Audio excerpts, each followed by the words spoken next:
আসসালামু আলাইকুম viewers, welcome to my channel. আমি কাউসারা নূপুর। আজকে খুবই মজাদার একটা রান্না করে দেখাবো, আর সেটা হচ্ছে শীদল। আমাদের উত্তরাঞ্চলে এই শীদলটা খুবই জনপ্রিয়, আর আজকে আমি এটা বেগুন দিয়ে খুব মজাদার একটা ভর্তা করে দেখাবো। চুলায় একটা প্যান গরম করে দিয়ে ফার্স্ট আমাদেরকে শীদলটাকে ভেজে নিতে হবে। আর শীদল ভাজার জন্য যে খুব বেশি তেল দিতে হবে তা কিন্তু না। এটা অথেন্টিক রেসিপিতে শীদল কিন্তু ভাজা হয় না, এটাকে পুড়িয়ে নেওয়া হয়।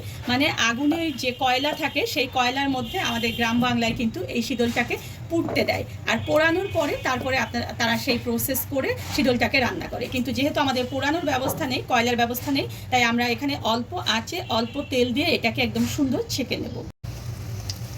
আমি বারবার বলছি যে শীদলটা কিন্তু ভাজার সময় একেবারে অল্প আঁচে এরকম লালচে করে ভেজে নিতে হবে। আর একটা বাটিতে দেখুন যে আমি পানি নিয়ে নিয়েছি, সেই পানিতে এখন এটাকে আমি দিয়ে দিচ্ছি। আর এই কড়াইয়ের মধ্যেই এখন আমি দিয়ে দেবো 1 কাপ পরিমাণ পেঁয়াজ কুচি। আর এই তেল দিয়ে যেহেতু আমাদের রান্না হবে না, তাই এখানে আমি এখন তেল ব্যবহার করবো হচ্ছে সরিষার তেল।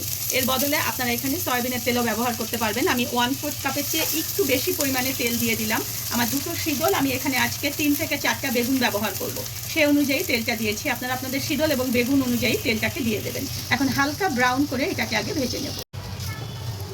হালকা ব্রাউন যখন পেঁয়াজটা হয়ে যাবে তখনই কিন্তু এখানে আমরা মশলা দেব। তার আগে এখানে আমরা হলুদ গুঁড়ো দিয়ে দেবো 1 চা চামচের মতো। তার কারণ হলুদ দেওয়ার পরে কাঁচা মশলা যখন দেওয়া হয় তখন কিন্তু তেলটা ছিটকে আর আমাদের গায়ে লাগবে না। 1 টেবিল চামচের মতো দেখুন যে আমি এখানে রসুন বাটা দিয়ে দিলাম, আর 1 টেবিল চামচ দিয়ে দিলাম আদা বাটা। আর এখানে আমি কাঁচামরিচ বাটা ব্যবহার করব।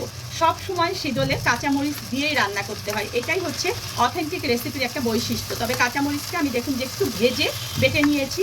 আপনারা কতটুকু ঝাল খেতে চান সেই অনুযায়ী দেবেন। তবে একটা কথা বলে রাখি যে শীদল কিন্তু সব সময় একটু ঝাল ঝাল স্পাইসি হয়। এখন তেলের উপর এটাকে 2 মিনিট একটু নেড়ে চেড়ে নেব। মশলা কষাতে কষাতে দেখুন যে ভিজিয়ে রাখা যে শীদলটা সেটা হাত দিয়ে এরকম একটু ভেঙে ভেঙে নিতে হবে, তাহলে দেখবেন যে এটা খুব সুন্দরভাবে মশলার সঙ্গে কষানো হয়ে যাবে। আর দেখুন যে এদিকে কিন্তু আমার কষানো হচ্ছে মশলাটা, সেটা যখন একদম সুন্দর দেখবেন যে সুন্দর একটা ফ্লেভার বের হয়ে যাবে, ঠিক ততক্ষণ পর্যন্ত এটাকে আমরা কষাবো। মশলাটা দেখুন যে এরকম সুন্দর কষানো হয়ে গিয়েছে, তখন এখানে আমি 3 থেকে 4 টুকরো দেখুন দারচিনি দিয়ে দিলাম, 4-5টা দেখুন সাদা এলাচ দিয়ে দিলাম, আমি 5-6টা লবঙ্গ আর 2টো তেজপাতাকে ছিঁড়ে দিয়ে দিয়েছি। এখন যে থেতো করে রাখা শীদলটা সেটা এখন এর মধ্যে আমরা ঢেলে দিচ্ছি। আর এটাকে আমি এখন কষাবো 4 থেকে 5 মিনিট ধরে। এর মধ্যে অবশ্যই চুলার জালটাকে মাঝারি লো রাখতে হবে। আর যদি আপনাদের মনে হয় যে একটু পানি কম, তাহলে একটু পানি দিয়ে দিয়ে এটাকে কষাবেন। 5 মিনিট ধরে আমি দেখুন যে এটাকে কষিয়ে নিয়েছি, আর এটা কিন্তু একদম সুন্দর একটা ফ্লেভার বের হবে।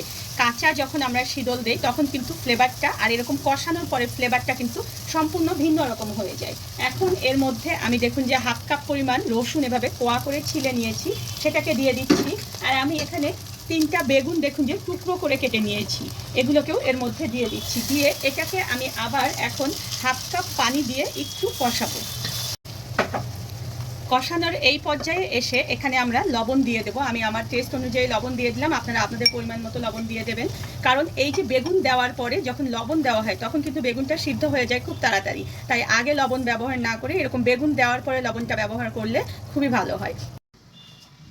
আমি কিন্তু 1/2 কাপ পানি দিয়ে দেখুন যে মাঝে মাঝে ঢেকে দিয়েছি, আবার নেড়ে চেড়ে এরকম করে কষিয়ে নিয়েছি। দেখেছেন এটা কিন্তু একদম সুন্দর উপরে তেল উঠে এসেছে, কিন্তু বেগুনটা কিন্তু আমাদের একেবারে এখনো পরিপূর্ণভাবে সিদ্ধ হয়নি। তাই এখানে আমি আবার 1/2 কাপ পরিমাণ পানি দিয়ে সেম যেভাবে করে আমি ঢেকে ঢেকে এটাকে কষালাম, মাঝে মাঝে নেড়ে চেড়ে দিচ্ছি এবং ঢেকে দিচ্ছি, এরকম মাঝারি আছে আবার এটাকে আমি রান্না করব।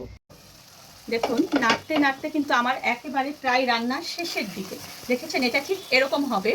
এখন আমরা এখানে দিয়ে দেবো হচ্ছে 1 চা চামচ পরিমাণ জিরের গুঁড়ো, এটা কিন্তু ভেজে নেওয়া জিরের গুঁড়োটা।